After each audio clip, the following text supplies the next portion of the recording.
नमस्ते। क्लास 7 के English text book पूर्वी का पहला चैप्टर है the day the river spoke. ये एक एक्सट्रैक्ट है कमला नायर द्वारा लिखे गए book the day the river spoke का। तो हम उसी एक एक्सट्रैक्ट को पढ़ेंगे। तो सबसे पहले तुम लोग कहानी को समझ लो, उसके बाद मैं एक और वीडियो बनाऊंगा जिसका लिंक डिस्क्रिप्शन में डाल दूंगा। उसमें तुम्हें कैरेक्टर स्केचेस और क्वेश्चन आंसर मिल जाएंगे। कहानी थोड़ी बोरिंग होगी पर मैं ट्राई करूंगा कि हर इंपॉर्टेंट सीन को कवर कर लूं ताकि तुम्हें दोबारा ना पढ़ना पड़े। तो स्टोरी स्टार्ट होती है एक छोटी सी बच्ची के साथ जो नदी के किनारे अकेले बैठी है। उस बच्ची का नाम था जानवी। वह बैठकर रो रही थी और उसकी आंखों से बड़े बड़े आंसू उसकी नाक से होते हुए नीचे टपक रहे थे। एक किंगफिशर, वही नीली चिड़िया जिसकी चोंच लंबी होती है, बिजली की तेजी से अपने चोंच में मछली पकड़े हुए उड़ गई और बम्बू के थिकेट यानी कि झाड़ी में जाकर बैठ गई। उड़ते टाइम सनलाइट में उसके नीले पंख एरो की तरह लग रहे थे। एक हरा छिपकली स्लिदरिंग करते हुए मतलब रेंगते हुए नदी के किनारे धूप सेकने आया हुआ था। तभी स्लीपी वॉइस में धीमी सी आवाज आती है, dear dear what's the matter. अब जानवी घबरा जाती है क्योंकि उसको यकीन था कि वो यहाँ पर अकेली ही बैठी है। उसने सोचा कि ये आवाज किसकी हो सकती है। छिपकली तो बोलता है नहीं और किंगफिशर तो बम्बू के थिकेट में बैठा हुआ है जो मछली को खाने में बिजी था। और अगर तोता होता तो वह सिर्फ यानी कि चीखता और ये आवाज बहुत ही शांत थी। जानवी ने इधर उधर देखा पर कहीं कुछ भी नहीं था। वह डर गई और वहां से भाग जाना चाहती थी। आवाज फिर से आई, तुम्हें पता है रोया नहीं करते और तुम्हें तो डरना भी नहीं चाहिए क्योंकि तुम लगभग हर दिन मुझसे मिलने आती हो। आवाज को सुनकर जानवी थोड़ा कंफ्यूज हो जाती है। वह सोचती है कि आवाज तो रिवर के जैसे लग रही है पर यह रिवर कैसे हो सकती है। तभी रिवर फिर से बोलती है, जानवी मुझे बताओ तुम क्यों रो रही हो और थोड़ा जल्दी बोलो, मुझे समुंदर तक जल्दी पहुंचना है। अब जानवी समझ जाती है कि रिवर ही उससे बात कर रही है। रिवर जानवी से जल्दी अपनी बात बताने बोलती है क्योंकि रिवर को जाकर समुंदर से मिलना था। अब तुम तो ये जानते हो कि रिवर फ्लो होकर अल्टीमेटली सी में मिल जाती है। रिवर के पूछने पर जानवी बोलती है, वो मुझे स्कूल नहीं जाने देते। जब मैं मम्मी से पूछती हूँ कि मैं इट्टन और मीना की तरह स्कूल क्यों नहीं जा सकती तो वो बोलती हैं कि तुम अभी बहुत छोटी हो, बड़ी होने के बाद जाना। फिर जब मैं 5 साल की हो गई तब छोटे रामू का जन्म हो गया तो उसके बाद मम्मी ने मुझसे बोला कि अगले साल से स्कूल जाना क्योंकि उन्हें फील्ड में काम करने जाना होता है और मुझे छोटे भाई का ख्याल रखने के लिए घर पर रहना पड़ता है। अब जानवी 10 साल की हो चुकी है और वो घर पर रहकर छोटे अप्पू का ख्याल रखती है जो सबसे छोटा है। जानवी फिर से रोते हुए बोलती है, वो मुझे स्कूल जाने देना चाहते ही नहीं है, वो बस मुझे घर पर रखना चाहते हैं। अब यहाँ इट्टन का मतलब हुआ बड़ा भाई जिसका नाम गोपी है। जानवी के 3 भाई हैं, गोपी, रामू और अप्पू। 2 भाई स्कूल जाते हैं और अप्पू जो कि सबसे छोटा है वो उसके साथ रहता है। मीना उसके गांव की लड़की है जो स्कूल जाती है। जानवी बोलती है कि अब वो स्कूल जाने से डरने लगी है, अब वो बहुत बड़ी हो चुकी है। फिर भी उसके पेरेंट उसे स्कूल नहीं जाने देंगे पर वह सच में स्कूल जाना चाहती है। वह अपने बड़े भाई इट्टन यानी कि गोपी और रामू की तरह पढ़ना चाहती है। वह आगे बोलती है कि वह जानना चाहती है कि क्यों येलो फ्लावर में येलो स्पाइडर्स होते हैं, बैम्बू ट्रीज रसल क्यों करते हैं, चांद हमेशा पहाड़ों के पीछे से ही क्यों निकलता है और कहीं और से क्यों नहीं निकलता, खेतों के पानी में जो छोटी मछलियां होती हैं वो आगे चलकर फ्रॉग कैसे बन जाती हैं। यहाँ रसल का मतलब हुआ एक ऐसा साउंड जो लीव्स यानी पत्तियों के आपस में रब होने पर आती है। तभी रिवर बीच में बोल पड़ती है, अरे अरे रुक जाओ, तुमने तो मुझे सांस लेने ही नहीं दिया। इतने सारे क्वेश्चंस। चलो मैं तुम्हें ये बता सकती हूँ कि चांद कहाँ चला जाता है। अब रिवर थोड़ी सीक्रेट आवाज में बोलती है, चांद सी के पीछे चला जाता है, ठीक मेरी तरह। मैंने उसे देखा है। चांद हमेशा एक ही रास्ता लेता है, वो माउंटेन से होता हुआ सी के अंदर चला जाता है जैसे कि मैं जाती हूँ। जानवी फिर बोल पड़ती है, छोटा रामू भी स्कूल जाता है, मुझे भी जाना है। इस पर रिवर बोलती है, सॉरी बच्ची, स्कूल समुद्र के पास नहीं है, अगर होता तो मैं तुम्हें साथ लेकर चली जाती।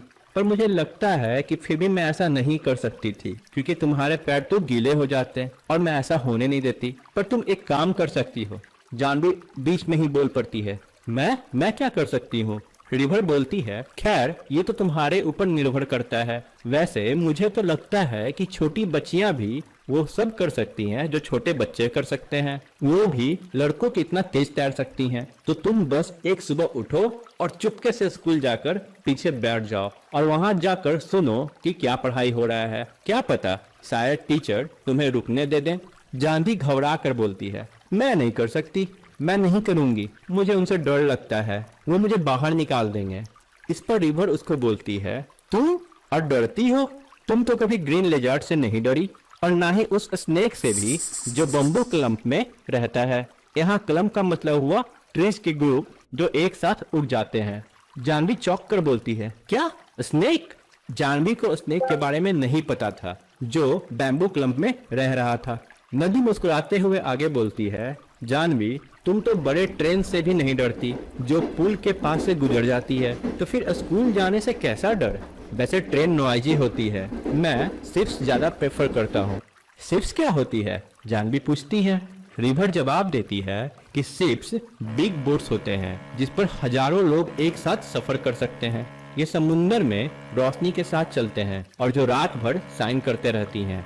जानवी सांस रोके हुए सब कुछ सुनते रहती है। वो सिप की बात सुनते ही पूछती है, क्या वो यहाँ आएंगे? रिवर बोलती है कि सिप यहाँ नहीं आ सकते क्योंकि ये जगह बहुत छोटी है और सिप बहुत बड़े होते हैं। चंदू की कैटामैरन बोट ही रिवर में आने के लिए काफी है। कैटामैरन एक तरह का बोट होता है। हाँ, जानवी चाहे तो वो किसी दिन चंदू के साथ जाकर समुंदर में सिप देख सकती है। जानवी थोड़ा कंप्लेन वाले वॉइस में, मतलब बेलिंग टोन में बोलती है कि वो लोग, मतलब उसके पेरेंट्स, उसको कभी नहीं जाने देंगे। इस पर रिवर उसे समझाती है कि वो पहले स्कूल जाने की ट्राई करे क्योंकि ये तो पूरी तरह उस पर ही निर्भर करता है। अब अगले दिन जानवी हिम्मत जुटाती है और वो स्कूल पहुंच जाती है। उसकी सांस चढ़ रही थी और वो हाफ बे रही थी। उसने अप्पू को अपने गोद में ले रखा था जो उसके कंधों पर सो गया था। वो स्कूल के दरवाजे पर खड़ी हो गई और टीचर जो पढ़ा रहे थे वो सुनने लगी। टीचर प्रिंस अशोक की कहानी पढ़ा रहे थे जो आगे चलकर रेड किंग बनते हैं। अब जानवी को पढ़ना तो था ही, सो रिवर ने जैसा उसे बताया था वह चुपचाप धीरे धीरे क्लासरूम के अंदर गई और बैक रो में बाकी बच्चों के साथ अर्धन फ्लोर पर बैठ गई। ज्यादातर गांव के स्कूल में बेंच ये सब नहीं होते हैं और बच्चे लोग जमीन पर बैठकर ही पढ़ते हैं। अप्पू शांति से सो रहा था और जानवी ध्यान से सब सुन रही थी जो भी टीचर पढ़ा रहे थे। तभी टीचर की नजर जानवी पर पड़ी। वो जानवी की तरफ मुंह कर बोलते हैं, अरे तुम कौन हो छोटी बच्ची? तुम तो मेरे क्लास में नई लग रही हो। एक लड़का बोल पड़ता है, सर ये गोपी की बहन है, गोपी दूसरे क्लास में है। दूसरा लड़का भी बोल पड़ता है, हाँ सर इसका नाम जानवी है। टीचर बोलते हैं, अच्छा तुम गोपी की छोटी बहन हो, गोपी अच्छा लड़का है। वो आगे बोलते हैं कि अगर जानवी सच में स्कूल आना चाहती है तो वो जाकर उसके पापा से बात करेंगे। उसे चिंता करने की कोई जरूरत नहीं है, वो कोई ना कोई रास्ता निकाल लेंगे। यहाँ टीचर जानते थे कि जानवी के विलेज में लड़कियों को स्कूल नहीं भेजा जाता है, इसलिए उन्होंने उसको बोला कि पहले वो उसके पापा से बात करेंगे और उन्हें समझाएंगे कि लड़कियों को भी स्कूल जाना कितना जरूरी है। अगले दिन शाम को जानवी जब लैंप जला रही थी तो उसने देखा कि टीचर उसके गेट की तरफ आ रहे हैं। अब टीचर उसके पापा से बात कर रहे थे। उसके पापा अपनी दाढ़ी को खुजला रहे थे। वो जब भी परेशान या चिंता में रहते थे तो वो ऐसा करते थे।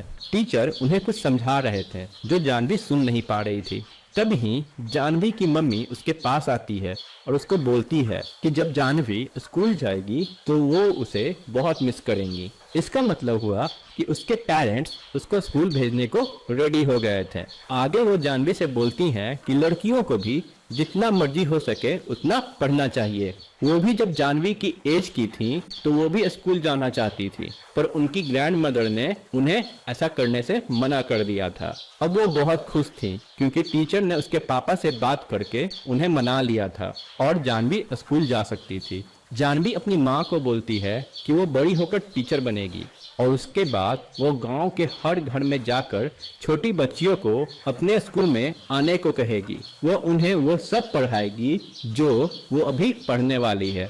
अगले दिन स्कूल के स्टार्ट होने से पहले जानवी रिवर से मिलने के लिए फील्ड से होते हुए रिवर के किनारे पहुंच गई और वहां जाकर वो खुश होकर रिवर से बोलती है, मैंने कर दिखाया, मैं डर रही थी फिर भी मैंने कर दिखाया। वो लोग मुझे स्कूल जाने दे रहे हैं। मैं वहां जाकर अपना नाम लिखना सीखूंगी, सम्स करना सीखूंगी और ये भी जानूंगी कि कैसे मेरे फील्ड की छोटी मछलियां फ्रॉग बन जाती हैं। सुबह का टाइम था, रिवर नींद में थी। वह नींद भरी मुस्कान के साथ बोलती है, शाबाश छोटी लड़की, अब अगली बार आना, मैं तुम्हें शिप्स के बारे में बताऊंगी जो सी में सेल करते हैं।